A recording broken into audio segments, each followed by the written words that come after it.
ಇವರಿಂದ gun man ಒಂದು ಗಾಡಿ ಒಂದು ಅವು ಇವು ಅಂದಾಗ ಆ 20 ಫುಟ್ ಜಾಗ ಅಂದ್ರೆ ಸಾಲ್ತಾ ಇರಲಿಲ್ಲ ಈ ಜನಕ್ಕೆ.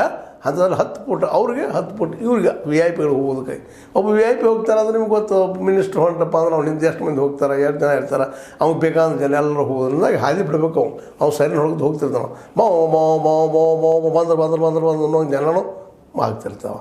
ಇಂಥ ಸಂದರ್ಭದಲ್ಲಿ 10 ಫುಟ್ ಜಾಗದ ಅನಿವಾರ್ಯತೆ ಬಂದಾಗ ಜನ ಒಬ್ರಿಗೊಬ್ರು ನೂಕಿ ಗೋಡೆಯನ್ನು ನೂಕಿ ಮತ್ತೆ ಘಟನೆ ಆಯಿತು ಅಂತೇಳಿ ಒಂದಿಷ್ಟು ವರದಿಗಳು ಬರ್ತಾ ಇದ್ದಾವೆ. ಈ VIP ಕಲ್ಚರ್ದಂಥವ್ರು VIP ಜನ ಅದೇ ಸಂದರ್ಭದಲ್ಲಿ ಯಾಕೆ ಸ್ನಾನ ಮಾಡಬೇಕು ಅಂತ ಅವ್ರಿಗೆ ಪುಣ್ಯ ಬೇಕಲ್ರಿ.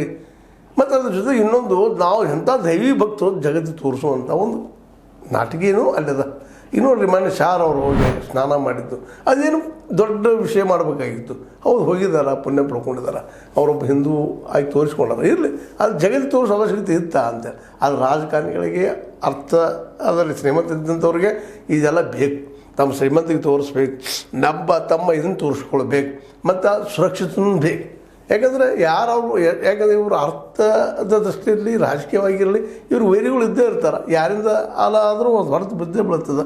ಮತ್ತು ದೇಶದ ಅಧಿಕಾರಿಗಳು ಇರೋದರಿಂದ, ದೇಶ ನಡೆದು ಇವರಿಂದ ಇರೋದ್ರಿಂದಾಗೆ ಕಡಿಮೆ ಸಮಯದಲ್ಲಿ ಹೋಗಿ ಬರಬೇಕಾಗ್ತಿರ್ತದೆ. ಹೀಗಾಗಿ ಅವರೆಲ್ಲ ಕೆಲವೊಂದಿಷ್ಟು ಅನುಕೂಲಗಳನ್ನು ಮಾಡಿಕೊಡ್ಬೇಕಾಗ್ತದೆ. ಅದರಿಂದಾಗಿ ಜನದಲ್ಲಿ ಆಯಿತು ಅನ್ನುವಂಥದ್ದು ವರದಿಗಳಿದ್ದಾವೆ. ಇದು ನಿಜವಾಗಿಯೂ ನಮ್ಮ VIP ಕಲ್ಚರ್ ಅಂತ ಜನ ಇದನ್ನು ವಿಚಾರ ಮಾಡಬೇಕಾಗಿತ್ತು. ಯಾಕಂದ್ರೆ ಒಂದೇ ಕಡೆ ಏಕಕಾಲಕ್ಕೆ 8 ಕೋಟಿ ಜನ ನಾವು ಅಂದಾಜು ಸಹಿತ ಮಾಡಲಿಕ್ಕೆ ಸಾಧ್ಯ ಇಲ್ಲ. ಕಳೆದ ಈ 45 ನಿಮಿಷಗಳಲ್ಲಿ ಒಂದು 45ರಿಂದ 50 ಕೋಟಿ ಜನ ಸ್ನಾನ ಮಾಡಿ ಹೋಗ್ತಾರೆ ಅಂತ ಒಂದು ಅಂದಾಜು. ಆ ಮೌನಿ ಅಮಾವಾಸ್ಯೆ ಭಾಳ ಉತ್ತಮ ಗಳಿಗೆ ಇರೋದ್ರಿಂದ ಅವ್ರಿಗೆ ತಿಳ್ಕೊಂಡಿದ್ದಾರೆ, ಈ ಗಳಿಗೆಯಲ್ಲಿ ಸ್ನಾನ ಮಾಡಿದ್ರೆ ಡೈರೆಕ್ಟ್ ಸ್ವರ್ಗಕ್ಕೆ ಹೋಗ್ಬೋದು, ಮತ್ತೆ ಆಗ್ಬೋದು, ನಾವು ಅಂದ್ಕೊಂಡಿದ್ದೆಲ್ಲ ಆಗ್ತದೆ ಅನ್ನುವಂಥದ್ದು ಆಗಿರ್ಬೋದು, ಇಲ್ಲಂತೂ ಅಲ್ಲ.